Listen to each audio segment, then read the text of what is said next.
Welcome back, everyone. We have a really fascinating deep dive for you today, and a huge thanks to Dulaxi for making it possible. We're going to be exploring the music of Ian Rae, an artist who's making waves in a way you don't often see. What's so captivating about him was a 78-year-old emerging independent artist who's amassed millions of streams and a legion of dedicated fans. It's truly remarkable. Imagine having a long career behind the scenes, writing musicals, composing for industry giants like Sony and EMI, even creating those funny musical acts that go viral online. And then at 78, finding a whole new level of success. That's Ian Rae's story. He was already a seasoned musician. But it was his daughter Fiona who encouraged him to step into the spotlight. She convinced him to upload his music to TikTok. And the rest, as they say, is history. In just under 3 years, he's racked up 2.7 million streams, gathered 750,000 followers across his social media platforms, and released an incredible 14 albums and 7 singles. This late-blooming success speaks volumes about the changing landscape of the music industry. Platforms like TikTok give artists, regardless of age, a direct channel to connect with audiences. And in Rae's case, it's clear that his music deeply resonates with people. Today, we're going to take a deep dive into his latest album, Ghost Girl, his 14th. To uncover what makes it so special. Ghost Girl was recorded at home, and it's being hailed by some as his most accomplished work. The album features a captivating blend of elements, cinematic arrangements that sweep you away, subtle jazz influences that add a layer of complexity, and these incredibly poignant melodies that just stick with you. It's interesting because Rae himself has said that each track on the album is strong enough to stand alone as a single. We're going to explore a few of these standout tracks: The Sound of Distant Laughter, the title track Ghost Girl, Sitting on a Gate, and Who Can Reach the Farthest Star, to understand what makes them so captivating. Let's start with The Sound of Distant Laughter. This track serves as a beautiful introduction to the album. It sets a tone of nostalgia and solitude right from the start. It's incredibly minimalist, relying primarily on gentle piano melodies and carefully placed silences. And the production quality, even though it was recorded at home, is pristine. You can really hear the intimacy of Rae's performance. It's just him and the piano. And that's all it needs. It's that simplicity that draws you in and prepares you for the emotional journey the rest of the album takes you on. The title track, Ghost Girl, leans into a different feeling.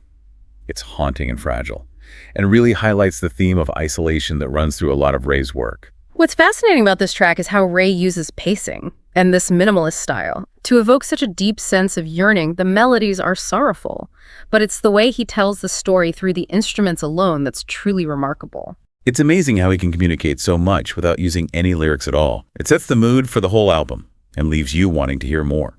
Next, we have Sitting on a Gate, a track that showcases Rae's incredible talent for expressing so much through such simple means. It's a piece that evokes quiet contemplation and reflection. The focus is really on the gentle piano playing, the pacing, the phrasing, and the sense of improvisation that comes through. It's like you're right there with Rae, listening to him think and feel through his music. It's a very personal and intimate experience. And finally, we come to Who Can Reach the Farthest Star. It's a track that inspires a sense of awe and wonder.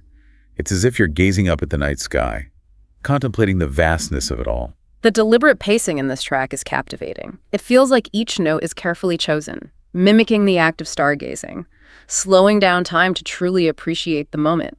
And the subtle dynamic changes throughout the piece create a sense of depth and vastness, just like the universe itself. And again, the production quality is remarkable for a home recording. It speaks to Rae's dedication to his craft and his attention to detail, even when working in a more intimate setting. So we've gotten a taste of these 4 incredible tracks from Ghost Girl, but there's so much more to explore. In the next part of our deep dive, we'll continue our journey through the album, delving into the unique aspects of Rae's musical language and uncovering what makes his sound so captivating. Stay tuned. Welcome back to our deep dive into Ian Rae's Ghost Girl. It's an album that keeps unfolding the more you listen to it, and we're excited to keep exploring it with you. As we've heard, each track on Ghost Girl can stand alone as a single, showcasing Rae's ability to convey complex emotions through the piano. We've already talked about the nostalgic, the sound of distant laughter, the haunting title track, Ghost Girl, and the contemplative Sitting on a Gate. They each offer a unique window into Rae's artistry. Now, let's turn to Who Can Reach the Farthest Star. This track, even more so than the others, evokes such a powerful sense of awe and wonder. It's like you're being drawn into the vastness of space, contemplating the mysteries of the universe. What I find particularly striking is how Rae achieves this feeling through pacing. It's as if he's carefully selecting each note, each pause, to mirror the slow, deliberate act of stargazing.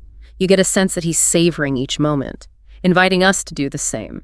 And the way he incorporates subtle dynamic changes. It's like the music itself is expanding and contracting, mirroring the immensity of the cosmos. It's a masterful use of minimalism. With just the piano, Rae creates a soundscape that feels both intimate and expansive. This seems to be a recurring theme throughout Ghost Girl. We hear the same sense of spaciousness in the other tracks as well. Absolutely. Rae doesn't overload his music with unnecessary elements. He gives each note, each chord, the space to breathe. And that creates a sense of clarity and emotional resonance. It's fascinating how he manages to evoke such powerful emotions without relying on lyrics or a large ensemble of instruments. It's a testament to his understanding of the power of simplicity. Each element in his music serves a purpose, and he trusts the listener to engage with the music on a deeper level. It's like he's inviting us to become active listeners, to pay attention not only to the notes themselves, but also to the spaces between them, to the silences that hold so much meaning. And that's what makes listening to Ghost Girl such a rewarding experience. It's an album that reveals new layers of meaning with each listen.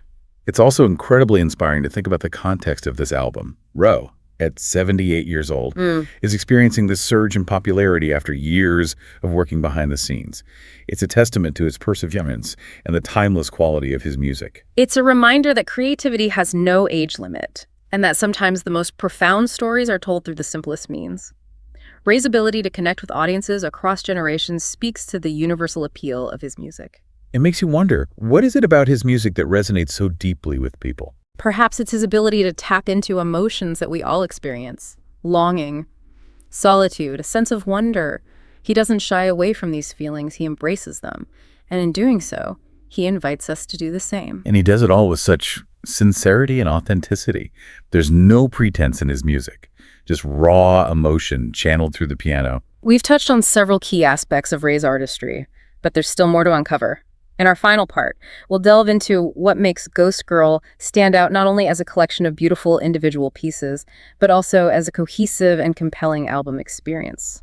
Welcome back to The Deep Dive. It's been rewarding, really rewarding, exploring the music of Ian Rae, and we're excited to wrap up our conversation about his album, Ghost Girl, with you. Yeah, it's remarkable how this album, how it manages to be both deeply personal and universally relatable, you know. We've discussed Rae's mastery of minimalism, his ability to evoke such strong emotions with just the piano. It's amazing.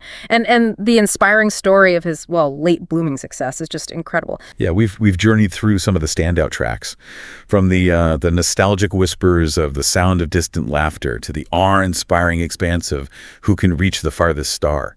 Each one, I think, offers this unique glimpse into Rae's artistry. But together, they create something truly special, wouldn't you say? Oh, absolutely. But what strikes me is how Ghost Girl, it functions not just as a collection of beautiful pieces, but as a cohesive and captivating whole.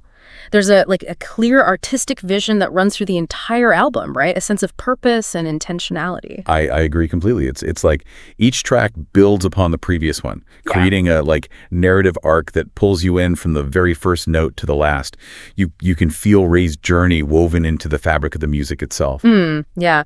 And while the album is steeped in a sense of solitude and introspection, there's also this sense of hope that emerges, doesn't it? It's like Rae is suggesting that even in our moments of isolation, we can find beauty and connection through music, through art. That's a really beautiful observation. And it brings us back to that question we posed earlier.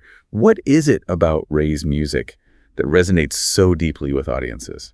I think it's his ability to tap into these universal human emotions and express them with such honesty and authenticity. Yeah, I couldn't agree more. His music isn't about technical virtuosity or flashy production, is it? It's about stripping away the distractions and connecting with something essential, something real, something that lies at the core of our shared human experience. Right, exactly. And in a world that's often, noisy and chaotic, I think people are craving that kind of authenticity, that kind of emotional depth. You know, Rae's music offers a space for reflection, for solace, for connection. And it's inspiring to think that he's achieving this level of success at 78 years old after years of working, behind the scenes. It's a testament to his perseverance and the timeless quality of his music. Absolutely.